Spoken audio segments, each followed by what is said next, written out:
मुरुब्याल मृतक पहिरायो मौनी भगवत इच्छा जाने नहीं जाने अनहोनी। कैसी भी अनहोनी आ जाए, कैसी भी होनी हो जाए, हर काल में भक्त उसको स्वामी जी कहते हैं तुम्हारी कृपा थे सब होए बिहारी बिहारी। शुभ हो गया आपकी कृपा है, अशुभ हो गया ये हमारे कर्मों का दोष है। हर परिस्थिति में भक्त भगवान की कृपा का अनुभव करता है। जो गुण होते हैं वो श्री ठाकुर जी पर आरोपित करता है भक्त, और जो अवगुण होते हैं वो अपने कर्मों पर आरोपित करता है कि मेरे कर्मों का फल है, मैंने बुरा किया है तो हमें बुरा फल मिल रहा है। यदि कुछ अच्छा मिल रहा है श्री ठाकुर जी की कृपा है, करने धरने वाले तो सब वही। देखिए कथा के प्रथम दिन हम लोग बड़ा सुंदर भक्तमाल का महात्म्य श्रवण कर रहे थे। कैसी ठाकुर जी की कृपा, हम उस अनहोनी को भी कृपा समझते हैं। भक्त बंधु नाभा जी कहाँ थी और क्या हो गए, प्रियादास जी को कैसी आज्ञा हुई, ठाकुर जी ने भक्तमाल कथा सुनी, कीलदेव जी कैसे सिद्ध संत थे, महाराज नरसिंह जी, बिल्ल मंगल जी कैसे कैसे महान भावों का चरित्र आप सांकेतिक भाषा में श्रवण कर रहे हैं। विशेष रूप से सप्तनिधियों की चर्चा चल रही है। वृंदावन की सप्तनिधि, प्रथम दरस गोविंद रूप के प्राण प्यारे, दूजे मोहन मदन सनातन सचिव धारे, तीजे गोपी नाथ मधु हंस कंठ लगाए, चौथे राधा रमण भट्ट गोपाल लड़ाए। यहाँ पर कल कथा का प्रसंग चल रहा था। श्री राधा रमन लाल प्रकट हो जाते हैं, तुरंत श्री गोपाल भट्ट जी श्री धाम वृंदावन के सभी संतों का बिना का सब देते रहो ना।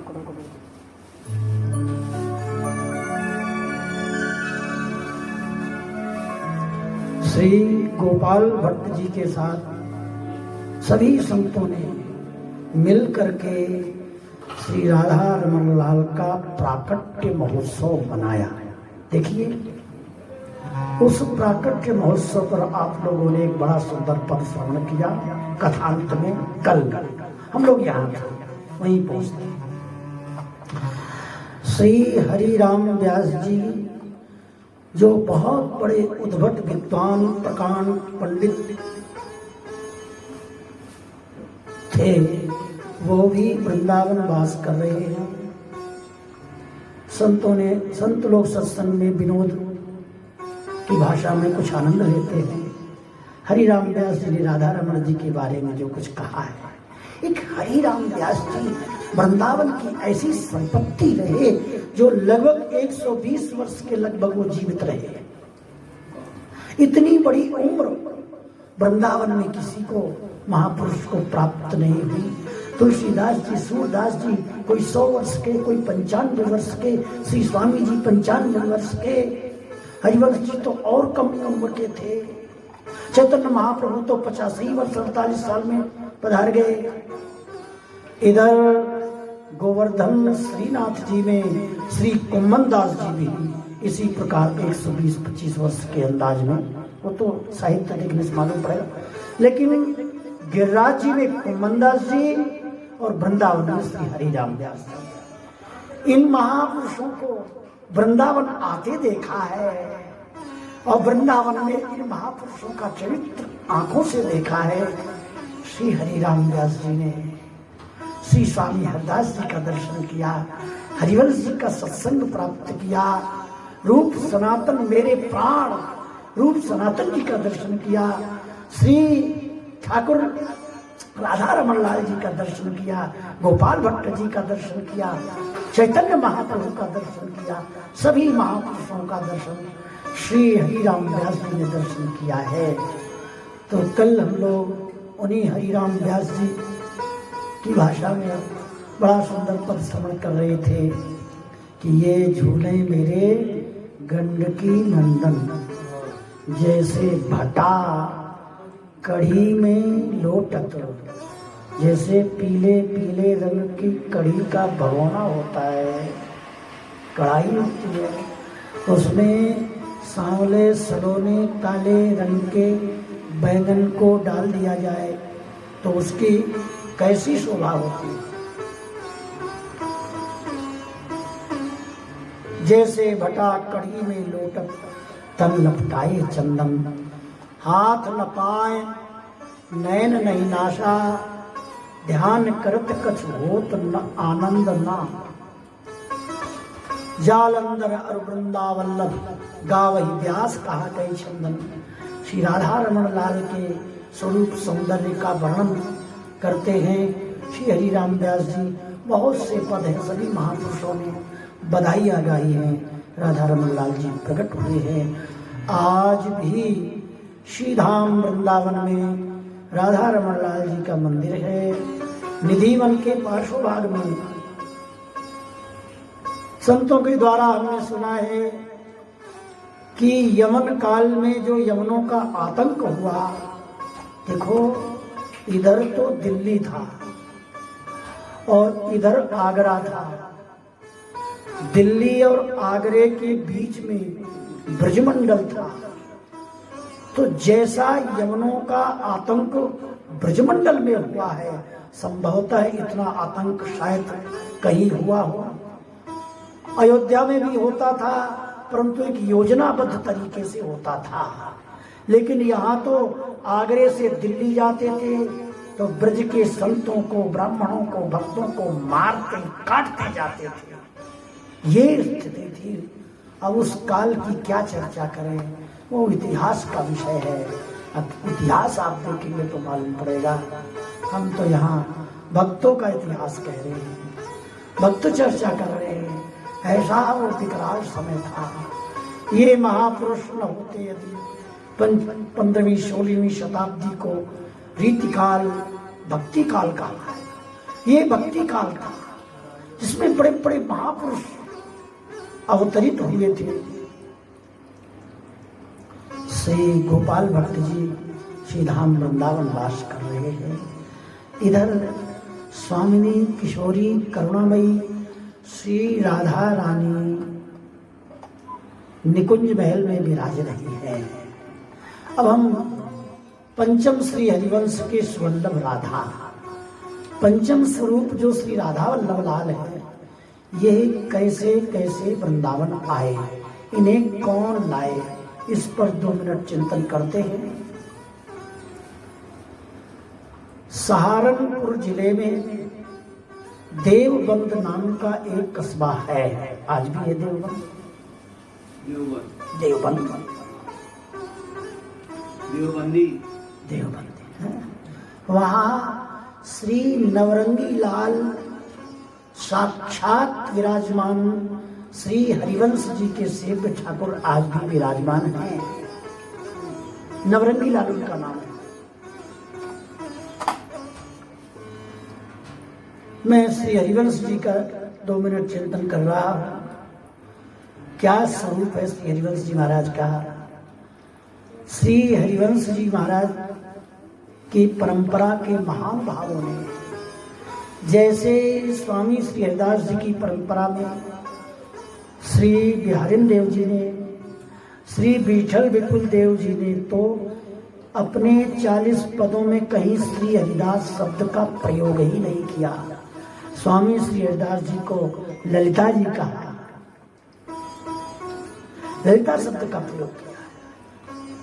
उन्होंने ललिता जी के ही रूप में देखा और ललिता जी अंतर ध्यान हो गई, तो श्री विठल देव जी भी अंतर ध्यान हो गए। महाराज ऐसे ही हरिवंश जी के कृपा पात्रों ने जब श्री हरिवंश जी का दर्शन किया तो उनके बारे में हरिवंश जी की परंपरा के महानुभावों ने, चाचा वृंदावन दास जी ने, ध्रुवदास जी ने, श्री सेवक जी ने इन महापुरुषों ने अपने सदग्रंथों में हरिवंश जी का स्वरूप वर्णन किया है कि हरिवंश जी महाराज कौन है। श्री धाम वृंदावन के निकुंज महल में प्रिया प्रीतम जुगल सरकार दिव्य पर्यंक पर विराजमान है। श्री लाल जी के मुख से बांसुरी का स्वर सुन करके किशोरी करुणामयी श्री राधा रानी बहुत आनंद मग्न हुए। उनके मन में भाव जागृत हुआ। जुगल सरकार श्री राधा वल्लभ लाल के हृदय में कि अरे बांसुरी सखी, तू पृथ्वी पर अवतार ले और तूने द्वापर में क्या गाया है, ये लोगों के मन में संदेह भरा पड़ा है। क्लीम बीज मंत्र का उच्चारण किया। भागवत में लिखा है जगौ कलम बाम दशाम मनोहर। क्लीम बीज मंत्र का उच्चारण किया, बीज मंत्र का उच्चारण किया। आखिर ये बीज मंत्र है क्या? अभी सब अपने अपने भावना अनुसार वर्णन करते हैं, पर अरे बांसुरी, तू मेरी परम प्यारी सखी है जो श्री लाडली लाल के हृदय में विराजते हैं। हित माने प्रेम। अच्छा, स्वामी जी की वाणियों में शेरदास जी के रूप में कहा कि प्रेम सहेली के प्रेम को गावत ललना लाल, छिन छिन प्रतिरति विस्तृत करत प्राण प्रतिपाल। इन्हें भी प्रेम सहेली कहते हैं। श्री हरिदासी सखी कहते हैं, श्री ललिता जी कहते हैं। और उधर श्री हरिवंश जी को बंसी सखी, श्री हित सजनी। हित माने प्रेम, जो जुगल के हृदय में दिव्य प्रेम प्रवाहित हो रहा था। श्री जी का प्रेम लाल जी के प्रति, लाल जी का प्रेम श्री जी के प्रति। ये सारा संसार प्रेम का ही साम्राज्य है। यदि प्रेम न होता तो ये संसार न होता। प्रेम का तात्पर्य प्रिया प्रीतम न होते तो ये संसार ही न होता। ये सब प्रेम का ही प्रकाश है। ऐसे उनके जुगल के श्री जी के हृदय से, जिनकी गोद में जुगल सरकार खेलते हैं, ऐसे हित सजनी को आदेश दिया। अरे हित सजनी, जो एक रूप में लाल जी के अधरों में बैठी हैं, जिनका नाम है बांसुरी, जो बांसुरी सखी है, उनको आदेश दिया श्री जी ने, तुम भूतल में मनुष्य रूप धारण करो और मेरे निवृत्त निकुंज लीला के भाव को प्रकट करके सभी भक्तों को समझाओ कि वृंदावन में श्री प्रिया प्रीतम जी विराजमान है। हित जू की रीति को लाखन में एक जाने, श्री राधा ही प्रधान माने पाछे कृष्ण ध्याई। निकट निपट निकट भाव होत न स्वभाव ऐसो, उन्हीं की कृपा दृष्टि ने को क्यों हो पाइए। विधियों निषेध छेद डारे प्राण प्यारे ये, जिए निज दास निस दिन वहे गाये। सुखद चरित्र सब रसिक विचित्रन के, जानत प्रसिद्ध कहा कई के सुनाई। आई ग्रह त्याग राग बढ़ो प्रिया प्रियतम सो, विप्र बड़ भाग हरि आज्ञा दई। जान के तेरो उभय सुता ब्याही देवो, लेवो मेरो नाम। इनको जो वंश सो प्रशंस जगमान, ताहि द्वार सेवा विस्तार, निज भक्तन की अगतिन गति सो प्रसिद्ध पहचानिए। मान प्रिय बात गह गयो सुख, लयो तब कयो कैसे जात, यह मन मन आनिए। राधिका वल्लभ लाल, राधिका वल्लभ लाल, आज्ञा सो रसाल दई, सेवा मोह प्रकाश अरु विलास कुंज धाम को। श्री हरिवंश जी की रीति लाखन में कोई बिरला जानता है कि इनके भजन की रीति कैसी है।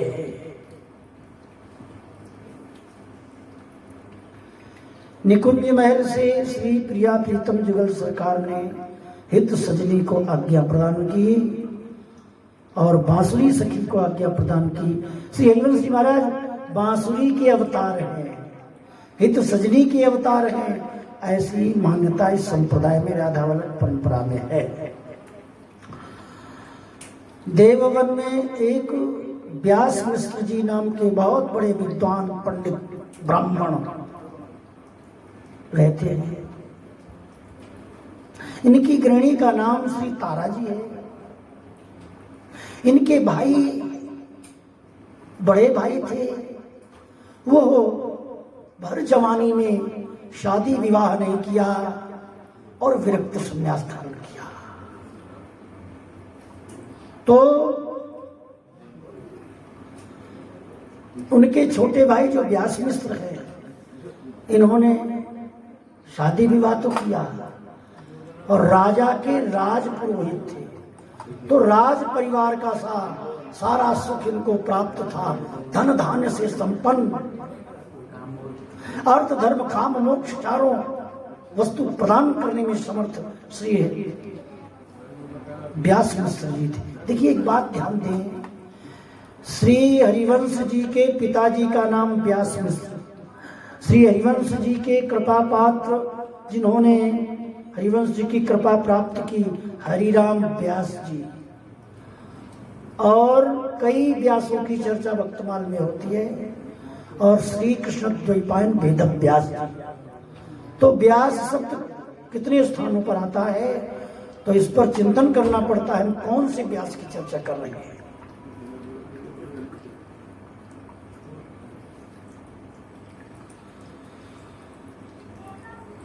एक समय की बात है, इनके कोई संतान नहीं हुई श्री हरिवंश जी महाराज के पिताजी के।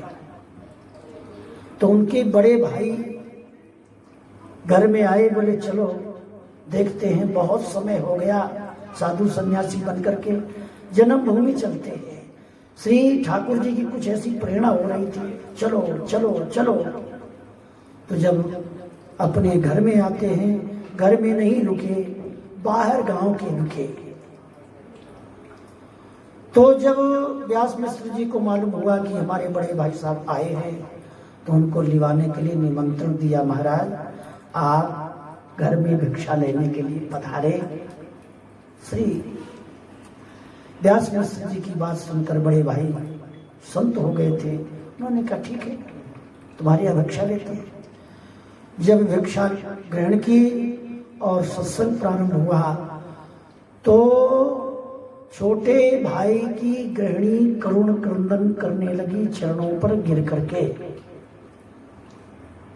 तो महात्मा जी कहते हैं, सन्यासी जी तुम क्यों रो रही हो, मैं तुम्हारे परिवार का नहीं, हमारा तुम्हारा संबंध नहीं, आप गृहस्थी हैं, हम संत हैं।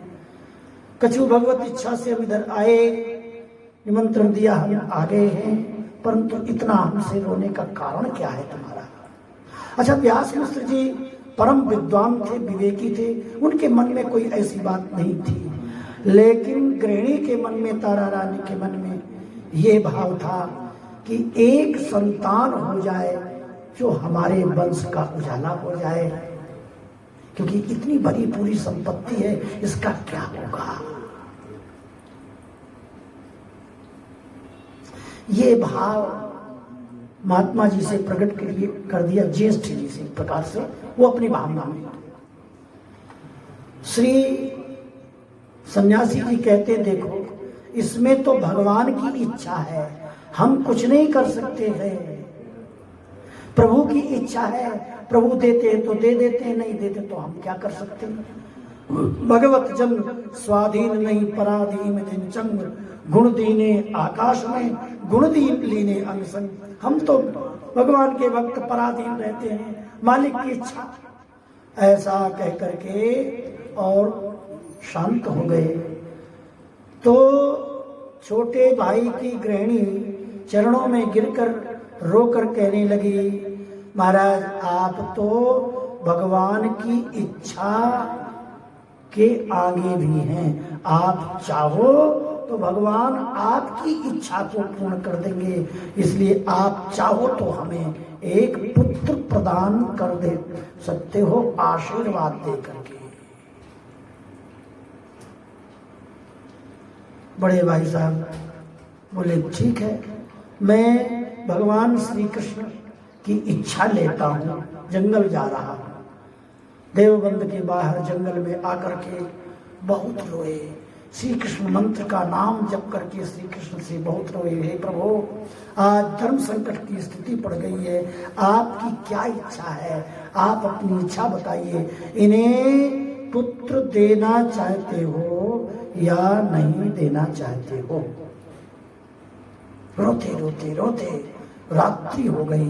रात्रि के समय पर श्री कृष्ण भगवान प्रकट हो गए और प्रकट करके होकर महात्मा जी से कहते हैं, देखो ये जो मेरी बंसी है, यही बंसी ही तुम्हारे यहाँ बालक के रूप में प्रकट होगी, जिसका नाम श्री हरिवंश होगा।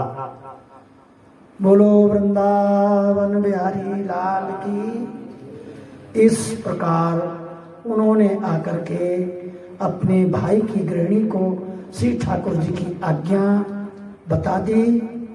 दोनों बहुत प्रसन्न हुए। संत जी वहां से चले गए, कहाँ से आए थे कहाँ गए। समय व्यतीत हुआ, श्री हरिवंश जी का जन्म हुआ। इस प्रकार हरिवंश जी की का चरित्र भी बहुत विस्तृत है।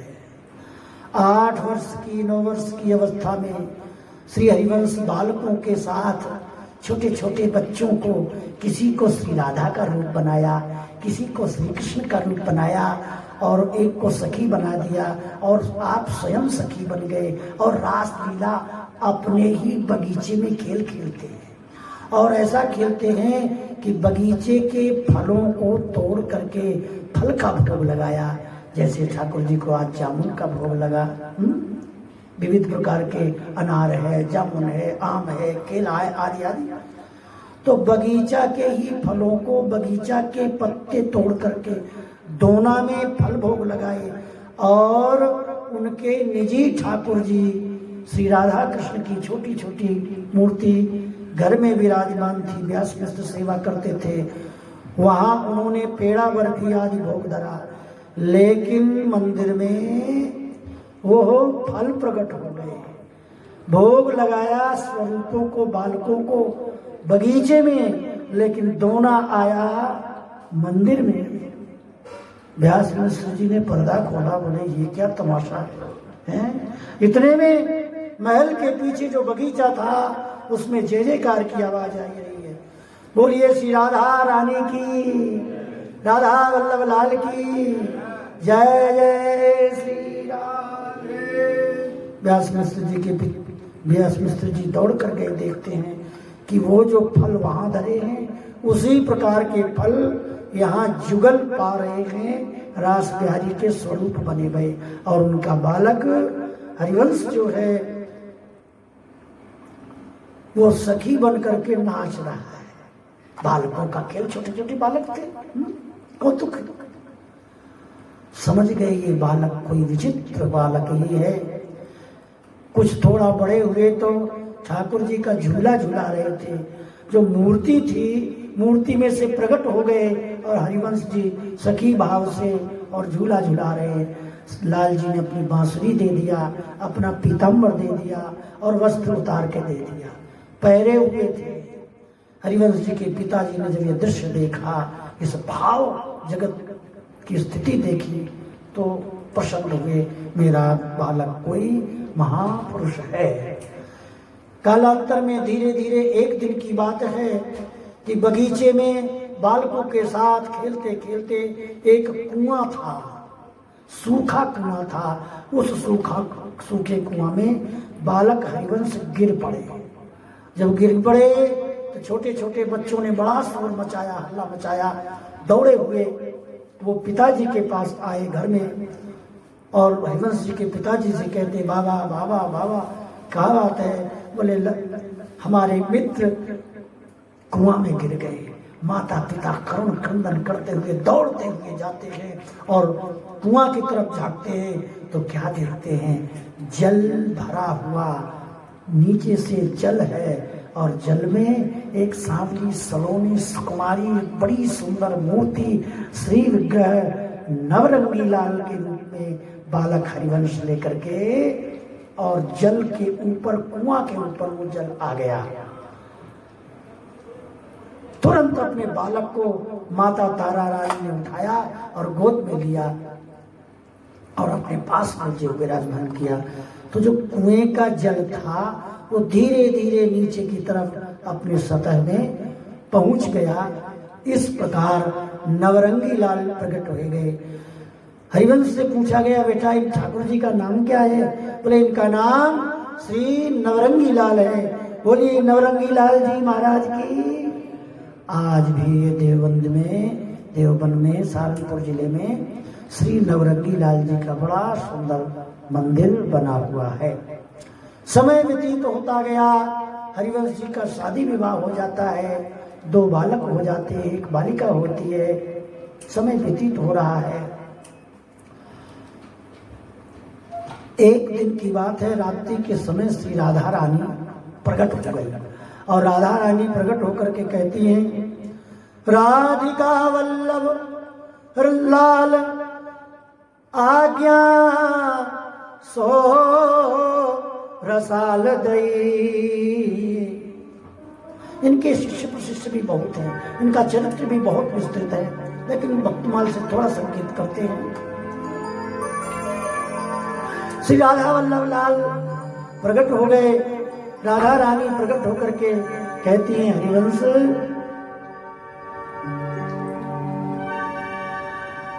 तुम वृंदावन जाओ। रस से भरी आज्ञा दी। बोले वृंदावन जाकर हमें करना क्या है?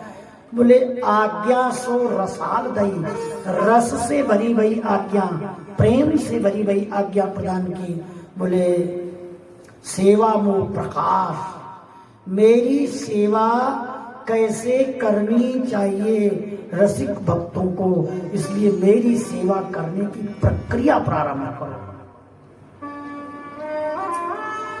दूसरी बात, और विलास कुंज धाम को, जो श्री धाम वृंदावन में निवृत्त निकुंज महल है, नित्य महल है, उस निकुंज महल में हम दोनों जुगल किस प्रकार से विलास करते हैं, उस प्रकार के पदों की संरचना करके उसका उपदेश करो। नित्य निकुंज का उपदेश करो।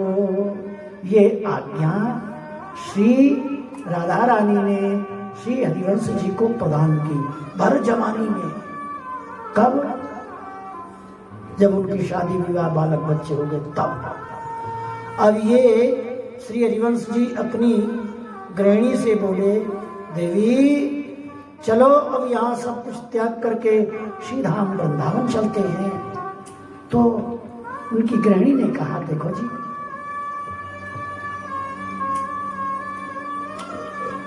आज्ञा राधा रानी की आपको हुई है, हमें नहीं हुई है, इसलिए आप वृंदावन जाइए और हम बच्चों की शादी विवाह करके और फिर जब फुर्सत हो जाएगी जिम्मेदारी से, तब हम भी वृंदावन आएंगे, अभी हम नहीं आ रहे। आप जा सकते हैं, आपको आज्ञा श्री जी की हुई है, हमें आज्ञा नहीं हुई। गृहिणी ने ऐसा कहा। श्री हरिवंश जी महाराज वहां से ऐसे ही चल दिए। चलते चलते वृंदावन के मार्ग पर कोई एक गांव था। उस गांव पर श्री राधा वल्लभ लाल जी का मंदिर था और राधा वल्लभ लाल जी के पुजारी के 2 पुत्रियां थी। सारे धन संपत्ति धीरे धीरे, एक संपत्ति की भी सीमा होती है, जब आय का रास्ता बंद हो जाए और खर्च ही करते जाएं तो धीरे धीरे खर्च हो भी जाता है और फिर ठाकुर जी की जैसी इच्छा होती है, बिना उनकी इच्छा के कुछ नहीं हो सकता। तो हुआ क्या, पुजारी जी रोज प्रार्थना करने लगे, हे राधा वल्लभ जी, अब मेरी दोनों पुत्रियां जवान हो चुकी हैं, विवाह के योग्य हो गई हैं, इनकी शादी विवाह की कोई व्यवस्था हे प्रभु आप करिए, क्योंकि मैंने आपके अलावा और किसी को नहीं चाहा है। ऐसी घटना घटती है कि एक दिन की बात है, श्री हरिवंश जी महाराज उस मंदिर के बाहर बहुत सुंदर चबूतरा है, वृंदावन आने का रास्ता था, रास्ते के सारे सुंदर चबूतरा और ऊपर एक वृक्ष था। उस चबूतरे पर विश्राम कर गए और नींद आ गई रात्रि के समय। श्री राधा वल्लभ लाल जी पुजारी जी को आदेश देते हैं, देखो तुम्हारे दरवाजे के बाहर चबूतरे में एक श्री हरिवंश जी नाम के ब्राह्मण देवता आए हैं, उनको हमें दे दो और दहेज रूप में जो लड़की की शादी में पिता धन संपत्ति देता है, संपत्ति के स्वरूप में दहेज के रूप में तुम हमें दे दो। इस प्रकार श्री राधा वल्लभ लाल जी ने आज्ञा प्रदान की है पुजारी जी को। और सुबह के समय जो ही निद्रा भंग हुई पुजारी जी की, तो पूरे शब्द उनके कान में गूंज रहे थे, हमें हरिवंश जी को दे दो, पुत्रियों की शादी उनके साथ कर दो, धन संपत्ति उन्हें भेंट कर दो और जाकर के तुम जंगल में भजन करो। ऐसा आदेश ठाकुर जी का हुआ। दरवाजा खोल करके देखते हैं तो वो महानुभाव सुबह के समय बैठ करके श्री राधा श्री राधा श्री राधा ऐसा नाम मंत्र जप कर रहे थे। मस्तक पर ऊर्ध्वपुंड तिलक लगा हुआ है, गले में सुंदर तुलसी की कंठी है, उनका बदन मानो सोने को तपाया गया है, अंग अंग से रूप माधुर्य का रस टपक रहा है। ऐसा सुंदर श्री हरिवंश जी का स्वरूप था। भर जवानी थी। ब्राह्मण देवता चरणों में गिर गए और प्रार्थना करते हैं, महाराज आपका नाम श्री हरिवंश जी है। हरिवंश जी देख करके चौंक गए हैं, हम रात्रि में आए थे और किसी से मिले नहीं, किसी को नाम बताया नहीं, अब इनका नाम, मेरा नाम कैसे जान गए।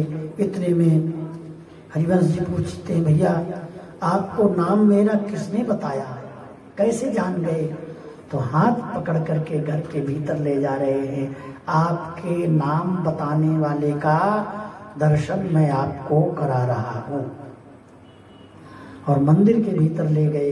घर में मंदिर में श्री ठाकुर जी का पर्दा खोला।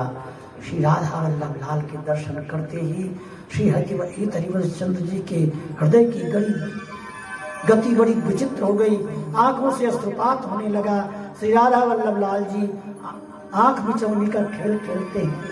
आज भी श्री राधा वल्लभ लाल के सामने खड़े होकर आप नेत्र से नेत्र मिलावें तो मिलाने में बड़ी कठिनाई होती है। ऐसा लगता है जैसे पलक लग रही है, चल रही है। विचित्र भक्तों को अनुभव होता है। श्री राधा वल्लभ लाल जी के दर्शन करके हरिवंश जी मगन हो गए, प्रफुल्लित हो गए, रोम रोम खड़े हो गए। और महाराज ब्राह्मण देवता कहते हैं, महाराज ये मेरी 2 पुत्रियां हैं, इन श्री राधा वल्लभ लाल ने आपके लिए आज्ञा प्रदान की है कि तुम इनके साथ शादी करो। देखो कैसी विचित्र लीला है। किसी को कहते हैं तुम शादी मत करो, और किसी को कहते हैं शादी कर लो, और किसी की शादी छुड़ा करके बर्बाद करके और फिर दोबारा कहते हैं ब्याह करो। अनहोनी कछ होए नहीं।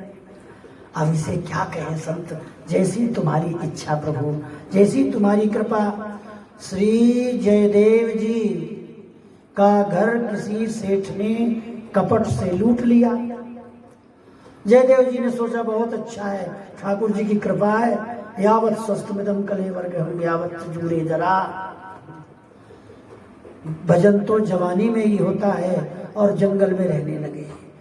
एक वृक्ष के नीचे एक दिन एक रात्रि जयदेव जी सोते हैं कि कहीं वृक्ष से मोह न हो जाए। ऐसा एक कमंडल, एक गुदरी और लंगोटी रहती है जयदेव जी के, बड़ी बड़ी जटाएं हो गई हैं। और श्री जगन्नाथ जी ने एक ब्राह्मण देवता को आदेश दिया। ब्राह्मण प्रार्थना करने जाता था जगन्नाथ जी के दर्शन करने, प्रभु एक संतान दे दो, एक संतान दे दो, चाहे वो पुत्र हो या पुत्री हो, इस संसार में निपुत्री पने का जो कलंक लगा हुआ है ये तो कम से कम मिट जाए। श्री जगन्नाथ जी ने दर्शन दे करके कृपा करके आदेश दिया है, चलो तुम्हारे पास एक हम संतान प्रदान करते हैं। एक 9 महीने बाद एक सुंदर सी बालिका उस ब्राह्मण के हुई। ब्राह्मण देवता दिव्य थे, उन्होंने इस बालिका का नाम पद्मावती रखा। और जन्म होने के प्रसूति का घर से समय पूरा होते ही, सूतक समय समाप्त होते ही उस बालिका को लेकर के श्री जगन्नाथ जी के श्री चरणों में जाकर धर दिया, दरवाजे पर देरी में, और बोले प्रभु मैंने आपकी संपत्ति आपको दे दी, अब आप जाने आपका काम जाने। ठाकुर जी ने रात में स्वप्न में कहा, देखो अभी तुम इसको ले जाओ, जब विवाह के योग्य हो जब ले आना। जब वो बालिका बड़ी हुई तो पुनः लेकर के सजा धजा कर लाए कि ठाकुर जी के साथ इस बालिका का विवाह करना है।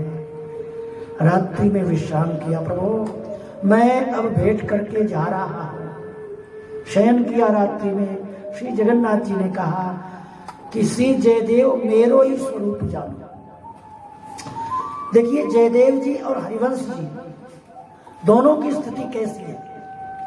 जयदेव जी साधु बन करके सर्वस्व त्याग करके जंगल में रहते हैं, और ठाकुर जी कहते हैं, जगन्नाथ जी ने ब्राह्मण को आदेश दिया अपनी पुत्री का विवाह जयदेव जी के साथ करना।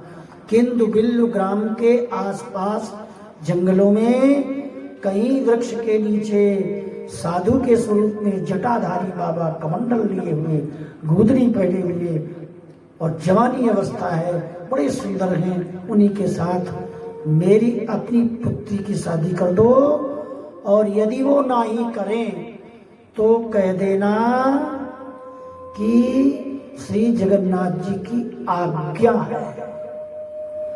ऐसा ही हुआ। जयदेव जी मिल गए। ब्राह्मण देवता ने कहा ऐसा है महाराज, मैं आपके साथ अपनी पुत्री की शादी करूंगा।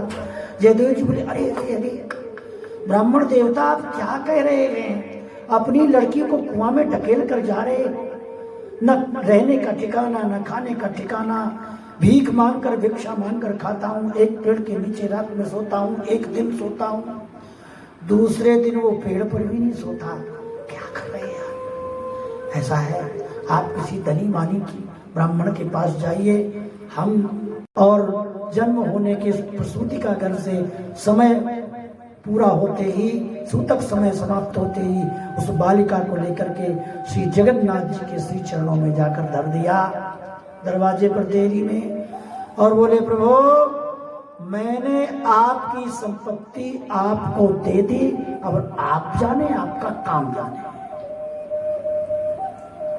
ठाकुर जी ने रात में स्वप्न में कहा देखो अभी तुम इसको ले जाओ, जब विवाह के योग्य हो जब ले आना। जब वो बालिका बड़ी हुई तो तो पुनः लेकर के सजा धजा कर लाए कि ठाकुर जी के साथ इस बालिका का विवाह करना है। रात्रि में विश्राम किया, प्रभु मैं अब भेंट करके जा रहा हूं। शयन किया रात्रि में। श्री जगन्नाथ जी ने कहा कि श्री जयदेव मेरो ही स्वरूप जानो। देखिए जयदेव जी और हरिवंश जी दोनों की स्थिति कैसी है। जयदेव जी साधु बन करके सर्वस्व त्याग करके जंगल में रहते हैं और ठाकुर जी कहते हैं, जगन्नाथ जी ने ब्राह्मण को आदेश दिया अपनी पुत्री का विवाह जयदेव जी के साथ करना। किंदु बिल्लु ग्राम के आसपास जंगलों में कहीं वृक्ष के नीचे साधु के स्वरूप में जटाधारी बाबा कमंडल लिए हुए, गुदड़ी पहने हुए और जवानी अवस्था है, बड़े सुंदर हैं, उन्हीं के साथ मेरी अपनी पुत्री की शादी कर दो। और यदि वो ना ही करें तो कह देना कि श्री जगन्नाथ जी की आज्ञा है। ऐसा ही हुआ। जयदेव जी मिल गए। ब्राह्मण देवता ने कहा ऐसा है महाराज, मैं आपके साथ अपनी पुत्री की शादी करूंगा।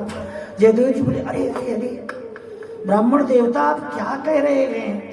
अपनी लड़की को कुआं में ढकेल कर जा रहे, न रहने का ठिकाना न खाने का ठिकाना, भीख मांग कर भिक्षा मांग कर खाता हूँ, एक पेड़ के नीचे रात में सोता हूँ, एक दिन सोता हूँ, दूसरे दिन वो पेड़ पर भी नहीं सोता।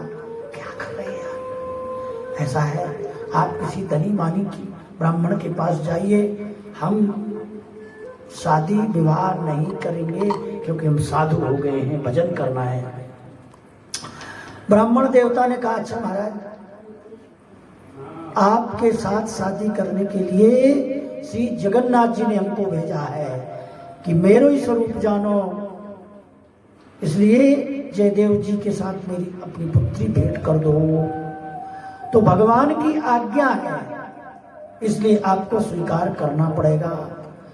जयदेव जी कहते हैं उनको 1000 सौ है, हमको पहाड़ एक। उन्होंने तो 16,108 विवाह किए थे। वो सामर्थ्यवान हैं। समर्थ कह नहीं दोष गोसाई, रवि पावक सुरसर की नाई। जे चेतन को जड़ करई, जड़ई करई चेतन, अस समर्थ रघुनायकई, भजई जीव के धन्य। वो सामर्थ्यवान है, ईश्वर है, भगवान है, परमात्मा है। वो अणोरणीयान महतो महियान, वो तिनके का पहाड़ बना दे, पहाड़ को तिनका बना दे। हम जीव हैं। ब्राह्मण देवता ने कम से कम दया तो करो, हमारी दुर्दशा पर विचार करो। वो प्रभु सामर्थ्यवान है, आज्ञा कर रहे हैं, ठीक है मैं मानता हूं, परंतु मैं विवाह नहीं करूंगा, मेरे बस का नहीं। मेरे लिए एक ही पहाड़ हो जाएगी, उनके लिए हजारों शोभायमान। अब तो साहब ब्राह्मण देवता को क्रोध आ गया। ब्राह्मण देवता बोले एक बात बताओ, तुम साधु क्यों बने हो? बोले साधु बने भगवान के दर्शन के लिए, भगवान की कृपा प्राप्त करने के लिए। भगवान की कृपा, भगवान के दर्शन प्राप्त करने के लिए साधु बने हो, और भगवान की कृपा हो रही है, भगवान आज्ञा कर रहे हैं और कृपा कर रहे हैं, और तुम उनकी कृपा की अवहेलना करते हो हैं? कैसे महात्मा हो, कैसे साधु हो? अब तो महाराज लड़की के पिता का भाव, ससुर भाव जागृत हो गया और न जाने क्या क्या कहने लगे। कैसे महात्मा हो, बन गए साधु, भगवान को प्रसन्न करें। क्या भगवान को खास प्रसन्न करोगे? भगवान आज्ञा करते तुम शादी नहीं करते हो। बड़े ज्ञानी बनते हो, बड़े विज्ञानी बनते हो, और देखो तुम साधु होकर के भगवान की आज्ञा नहीं मान रहे। मैं गृहस्थी हूं और गृहस्थ होकर के मैं देख रहा हूं कि हाय मैं अपने प्राणों से प्यारी पुत्री को कहां ढकेल के जा रहा हूं। मैं अपने छाती पर पत्थर रख करके सहन कर रहा हूं, मैं रो रहा हूं, हाय प्रभु ने मेरे को कहां भेजा है। लेकिन फिर भी मैं भगवान की आज्ञा मान रहा हूं और तुम आज्ञा नहीं मानते हो। अपनी पुत्री पद्मावती से कहा बेटी तुम्हारे यही पति हैं, मैं जा रहा हूं। ऐसा कह करके श्री जयदेव जी वहां से जयदेव जी के साथ पद्मावती को छोड़ करके ब्राह्मण देवता तो चले आए। जयदेव जी ने पद्मावती जी को बहुत समझाया, देवी तुम मेरी बात मानो, इनके कहने के चक्कर में मत पड़ो।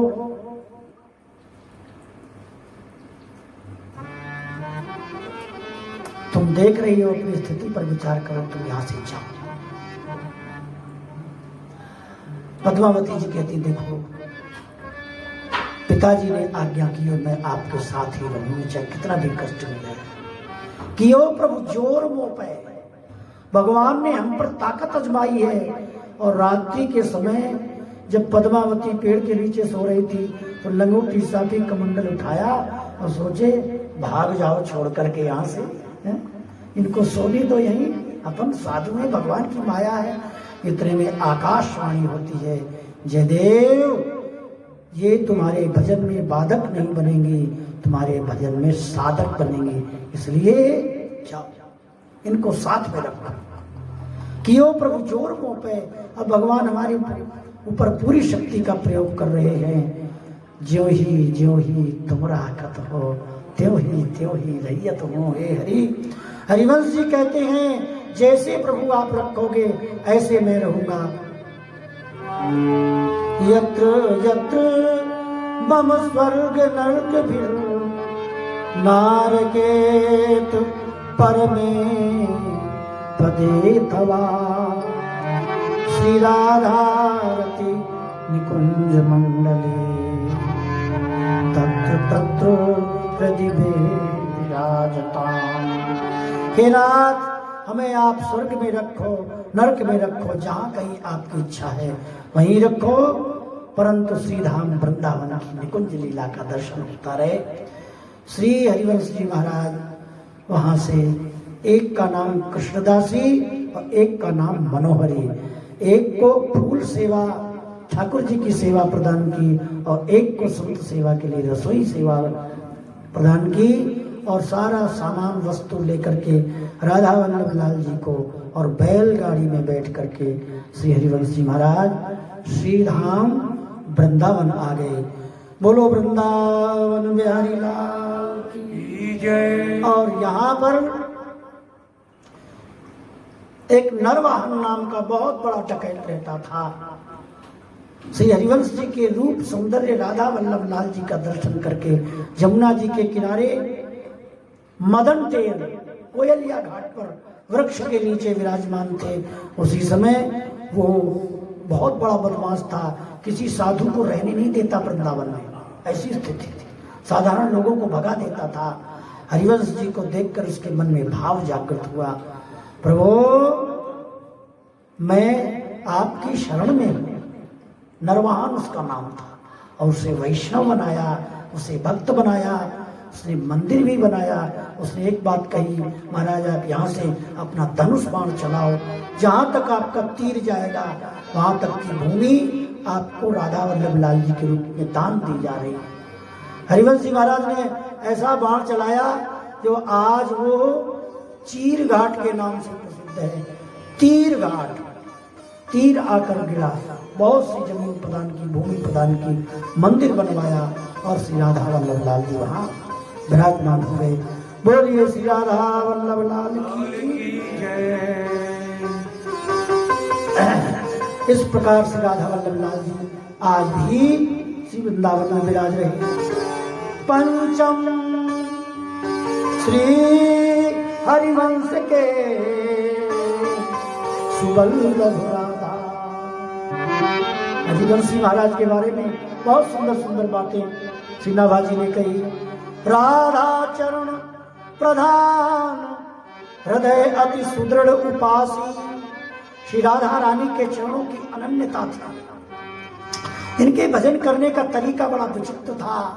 वेद पुराण शास्त्रों में इष्ट के रूप में श्री कृष्ण को स्वीकार किया है, लेकिन हरिवंश जी ने इष्ट के रूप में श्री राधा रानी को स्वीकार किया।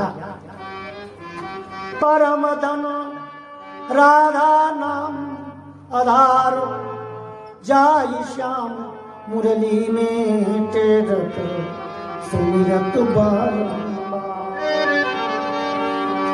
यंत्र मंत्र अरु वेद तंत्र में सबई तार को तार, श्री सुख प्रकट कियो नहीं आते जानी सार को सार।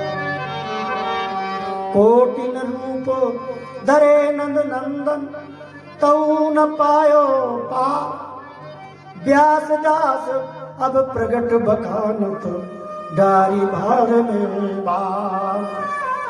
राधा चरण प्रधान श्री राधा जी की इनकी इष्ट हैं, कुंज केल की दंपत्ति की खवासी करती हैं, सखी के रूप में सर्वस्व महाप्रसाद। इन्होंने प्रसाद को सर्वस्व माना, श्री ठाकुर जी के प्रसाद को सर्वस्व माना। यदि एकादशी के दिन श्री ठाकुर जी कह रहे हैं कि आज हमें महाप्रसाद चावल का भोग लगाओ, खीर का भोग लगाओ, तो इन्होंने भोग लगाया। इन्होंने श्री ठाकुर जी की सेवा में विधि और निषेध दोनों का परित्याग कर दिया। विधि क्या है? जिसमें जुगल सरकार प्रसन्न हो। निषेध क्या है? भगवान से विमुख जो भी कार्य हैं वही निषेध करने योग्य हैं। इनके भजन की रीति समझने वाला कोई जेगरला ही होगा। व्यास सुवन जिस पर हरिवंश जी की कृपा होगी शायद वही इनके भजन की रीति समझे। कौन समझा? बोले जिस पर कृपा हुई एक कोई समझा। किसने समझा? श्री सेवक जी महाराज ने समझा। एक श्री सेवक जी महाराज मध्य प्रदेश के रहने वाले गढ़ा इलाके के थे। उन्होंने श्री हरिवंश जी के बारे में चरित्र श्रवण किया। चतुर्भुजदास जी नाम की उनका भी भक्तपाल में कथा आती है। निश्चय कर लिया मैं शिष्य बनूंगा तो श्री हरिवंश जी का बनूंगा, लेकिन गृह कार्य नाना जंजाला, वृंदावन नहीं आ पाए और श्री हरिवंश जी निकुंज में पधार गए। तो वहीं हरिवंश नाम रटते रटते 7 दिन तक वृक्ष के नीचे बैठे रहे। निकुंज पधारने के बाद श्री हरिवंश जी महाराज वहां उनको दर्शन दिया और वृंदावन धाम प्रकट हुआ और निज मंत्र प्रदान किया श्री सेवक जी महाराज को। और वो सेवक जी वृंदावन में आकर के तीर घाट, जो चीर घाट बोलते हैं, जहाँ रास मंडल है, रास मंडल के वृक्ष में, पीपल वृक्ष में समा गए। शरीर समेत श्री सेवक जी महाराज उस वृक्ष में समा गए। तो हरिवंश जी की रीत उन महापुरुषों ने समझी।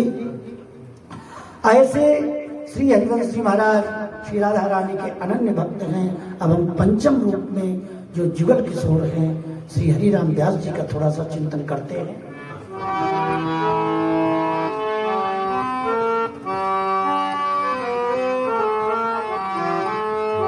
हरि मरी लागी लगन तो तोड़ना, हरि मोरी लागी लगन लागी लगन मत तोड़ना हो, लागी लगन मत तोड़ना, हरि मोरी लागी लगन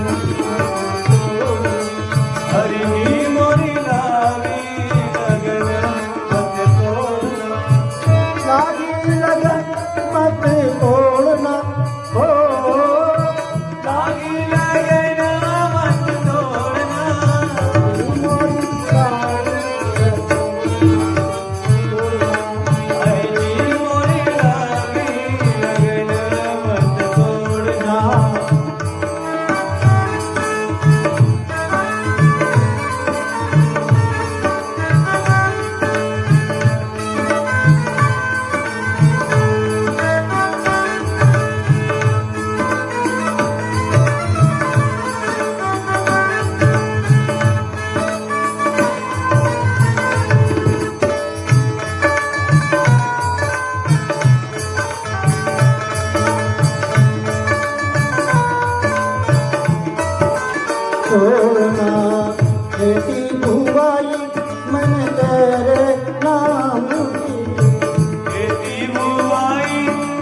बुआई मैंने तेरे नाम की, खेती बुआई मैंने तेरे नाम की, मेरे भरोसे मत छोड़ना, हो मेरे भरोसे मत छोड़ना, मेरे प्यारे मेरे भरोसे मत छोड़ना, हरी मुरीदा लगन मत छोड़, हरी मुरीदा लगन मत छोड़ना।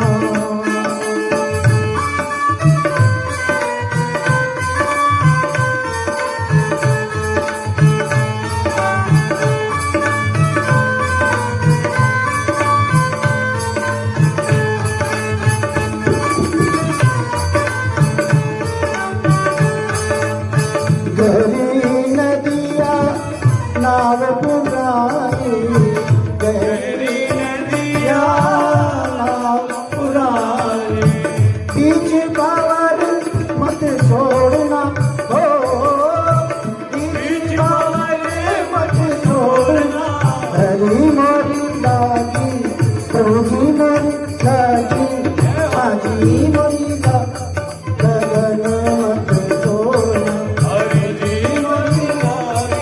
लगन मत छोड़ना।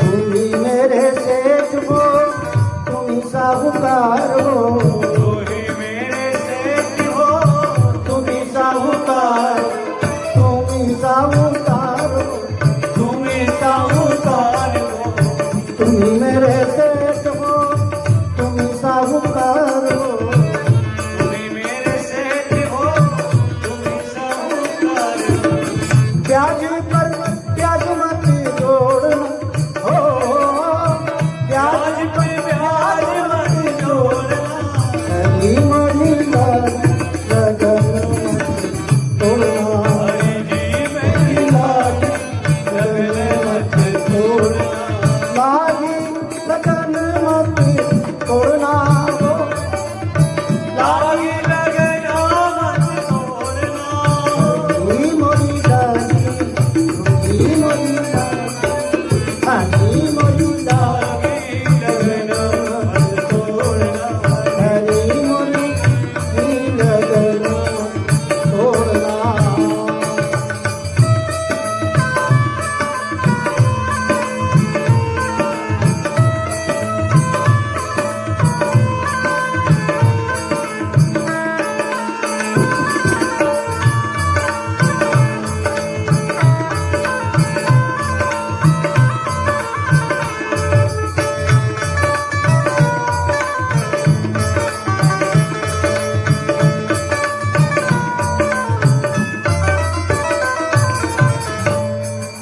मीरा के प्रभु गिरधर नागर, मीरा के प्रभु गिरधर नागर, गिरधर नागर, नटवर नागर, गिरधर नागर, नटवर नागर, मीरा के प्रभु गिरधर नागर, मीरा के प्रभु गिरधर नागर, बाह पकड़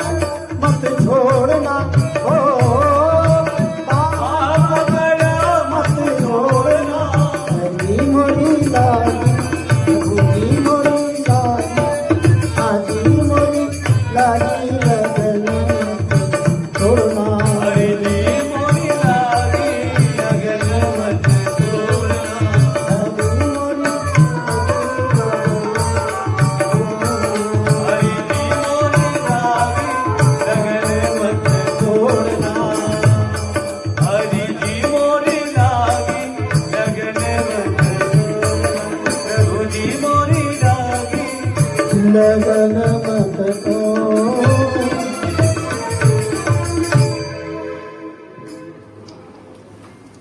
छठवे जुगल किशोर व्यास सुख दियो अगाधा। पंचम श्री हरिवंश केशव वल्लभ राधा। ऐसे पांचवें संपत्ति श्री राधा वल्लभ लाल श्री धाम वृंदावन में विराजे। हरिवंश जी महाराज ने समाज गायन पद्धति प्रारंभ की, शिष्यों को मिला करके। आगे छठवें जुगल किशोर, छठवीं जो संपत्ति है श्री जुगल किशोर श्री ठाकुर जी महाराज हैं, जो वर्तमान में पन्ना रियासत में है। पन्ना में मैं दर्शन करके आया। ये जुगल किशोर बहुत सुंदर श्री विग्रह है। अभी हमने सुना कुछ दिन पहले, परंतु काल के प्रभाव से, समय के प्रभाव से बड़ी दयनीय स्थिति है। उस मंदिर के ठाकुर के पोशाक भी, श्रृंगार भी दर्शन करने में बड़ा अटपटा सा लगता है, क्योंकि जो वृंदावन में जो सेवा का स्वरूप आज भी है, श्रृंगार राग भोग, तो वृंदावन ही है। अभी कुछ वर्ष पहले सुना, वहां हमने जाकर सुना, दर्शन किया। भाई कुछ जुगल किशोर की बात बताओ, कुछ घटना यहाँ घटी हो। तो एक व्यक्ति ने बताया कि ये जुगल किशोर जो ठाकुर जी बालक के रूप में वहां बालकों के साथ खेला करते थे।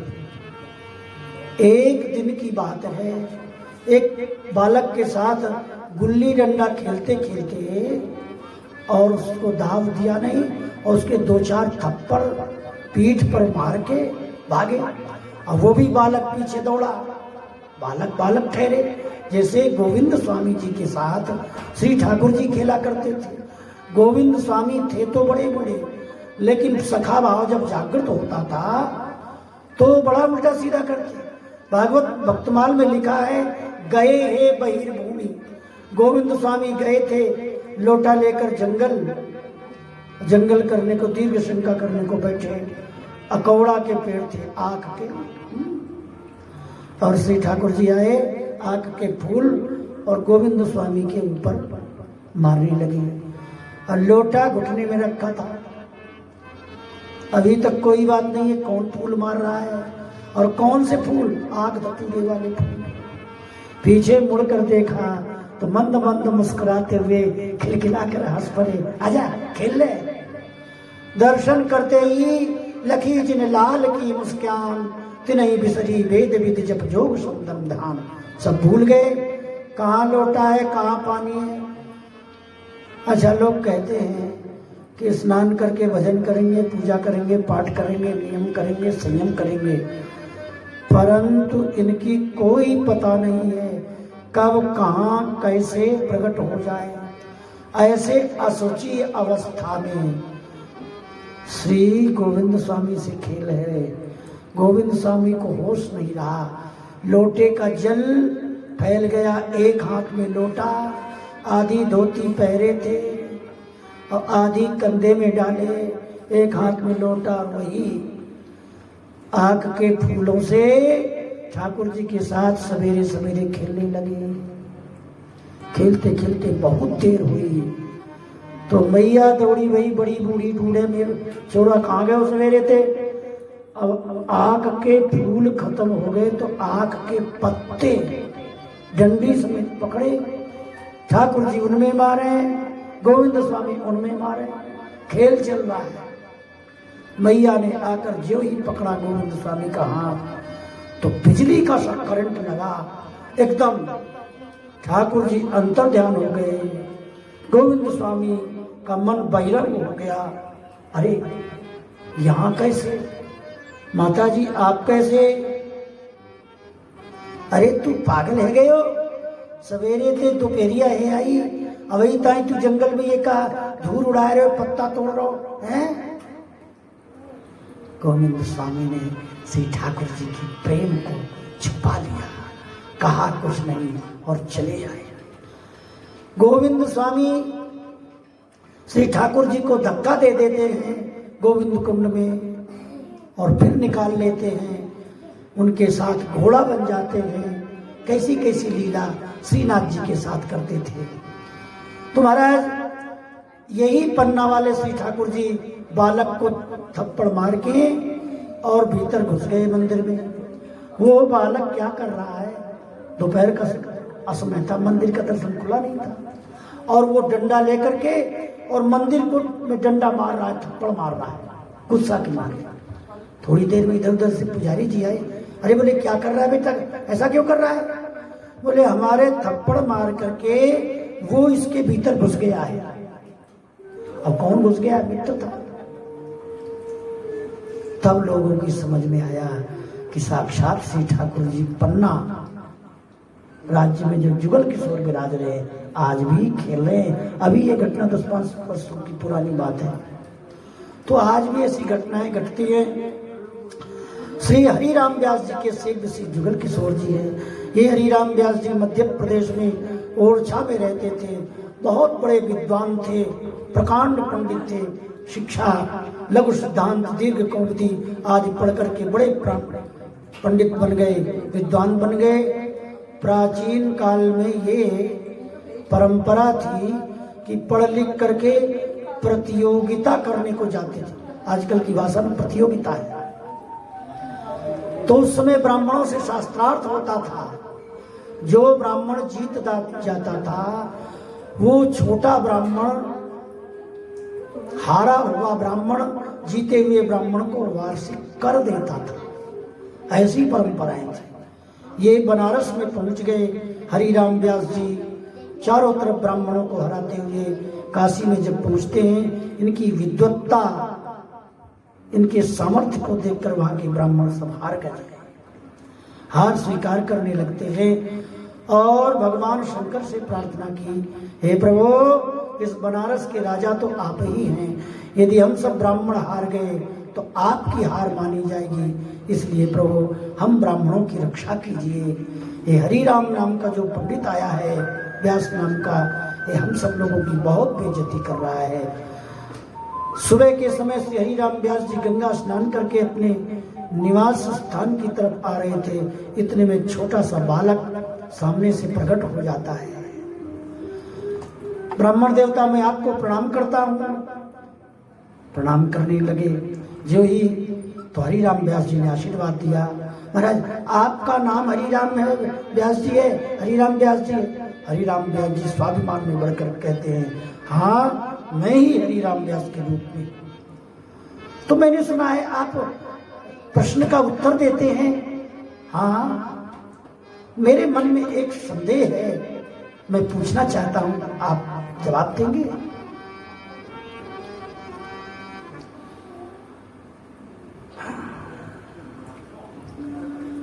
हरिराम व्यास जी से प्रश्न किया, महाराज विद्या पढ़ने का तात्पर्य क्या है? हरिराम व्यास जी कहते हैं, विद्या का तात्पर्य है अविद्या की निवृत्ति। अविद्या की निवृत्ति का मतलब क्या है? बोले तत्व की प्राप्ति। तत्व का तात्पर्य क्या है? बोले परमात्मा की प्राप्ति। ओह, तब तो आप इतने बड़े विद्वान हैं, आपकी अविद्या की निवृत्ति हो गई होगी, आत्मज्ञान हो गया होगा, स्वरूप ज्ञान हो गया होगा। तो हरिराम व्यास जी उसकी बात को सुनकर सिर झुका लिए, कोई जवाब नहीं दे पाए। अरे बताओ ना, बताओ ना।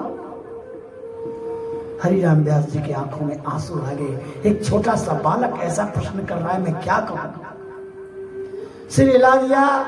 हमारी अविद्या की निवृत्ति नहीं हुई, हमें तत्व की प्राप्ति नहीं हुई, हमें परमात्मा की प्राप्ति नहीं हुई, तो फिर क्या लाभ है? विद्या पढ़ी कर तो फिरे औरन को अपना, नारायण विद्या नहीं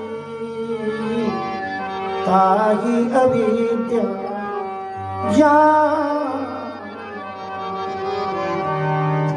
आप इस प्रकार विद्या प्राप्त करके विद्वान होकर के ब्राह्मणों का अपमान करते हो और ब्राह्मणों का संतों का अपमान करने के बाद नरक में जाना पड़ेगा। सुनते ही चरणों में गिर गए। ये कोई बालक नहीं हो सकता है, ये तो जगत के पालक ही हो सकते हैं। ऐसा विचार कर चरणों में जो झुकने लगे, हरि राम व्यास जी वहां भगवान शंकर के रूप में प्रकट हुए। भगवान शंकर कहते हैं, हरि राम जी, इस प्रकार की विद्या से कोई तात्पर्य नहीं है, इसलिए अब तुम मेरी आज्ञा मानो और ये सारे ग्रंथ गंगा जी में बहा दो और अपने आत्म कल्याण का उपाय सोचो। किसी संत से शरणागति ग्रहण करो और भजन करो, इसी में कल्याण है।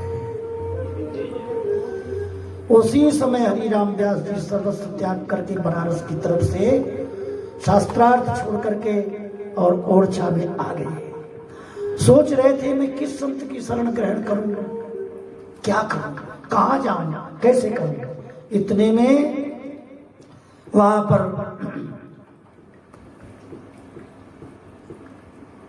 श्री हरिवंश जी के कृपा पात्र श्री नवलदास जी नाम के संत पहुंचते हैं और सुबह के समय भैरव राग में एक बड़ा सुंदर पद गाते हैं।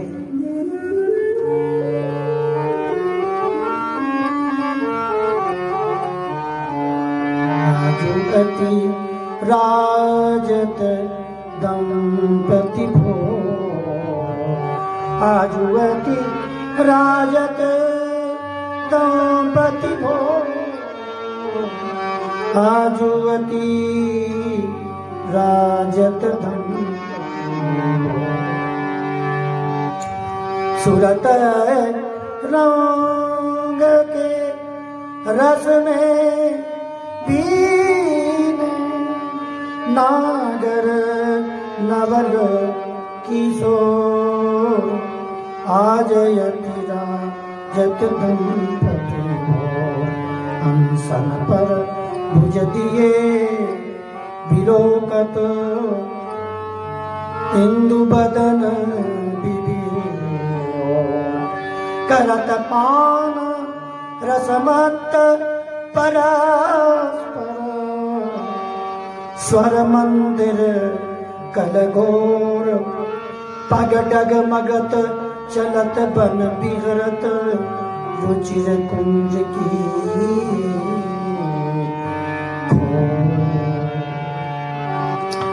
श्रीहित हरि वंश लाल ललना लाल ललना, हियो सिरावत मोर, हियो सिरावत मोर। आजयति राजत दंपति भोर, आजयति दंपति भोर। श्री जिस प्रकार से प्रभात कालीन के पद हम लोग श्री ठाकुर जी के लीला के पद गाते हैं। जागो जी जागो भोर भयो, आलस खोलो श्रीमुख बोलो। इसी प्रकार संत श्री नवलदास जी श्री हरिवंश चंद्र जी की रचना आजवती राजत दंपत भोर ये गाते। सुबह सुबह भैरव राग में नींद खुली और 4 बजे से गाना प्रारंभ किया। हरिवंश जी का पद सुन रहे हैं श्री हरि राम व्यास जी और सुनते सुनते अंत में जय श्री हरिवंश लाल नाबिल हियो सिरावत मो, श्री लाल ललना को मिलते देख करके मेरा हृदय ठंडा हो रहा है। ये बात सुनते ही पद समाप्त होते ही श्री हरि राम व्यास जी नवलदास जी से प्रार्थना करते हैं, क्या इस भूमंडल पर आज भी इस प्रकार के संत रहते हैं क्या, जिन्हें साक्षात श्री ठाकुर जी का दर्शन होता है? क्या ऐसे महापुरुष हैं क्या? कौन है ये श्री हरिवंश जी, कौन है? तो जिस प्रकार से हम आपको अभी श्री हरिवंश जी का चरित्र श्रवण करा रहे थे, इस प्रकार श्री नवलदास जी ने भक्तमाल कथा प्रारंभ की और श्री हरिवंश जी का चरित्र, स्वामी श्री हरिदास जी का चरित्र कहना प्रारंभ किया। स्वामी श्री हरिदास जी और श्री हरिवंश जी का चरित्र सुनते ही श्री हरिराम व्यास जी कहते हैं, हरि हम कब होंगे, हरि हम कब होंगे, कब होंगे ब्रजवासी, हरि हम कब होंगे ब्रजवासी, हरि हम कब होंगे ब्रजवासी, हरि हम कब होंगे ब्रजवासी।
कब होंगे ब्रजवासी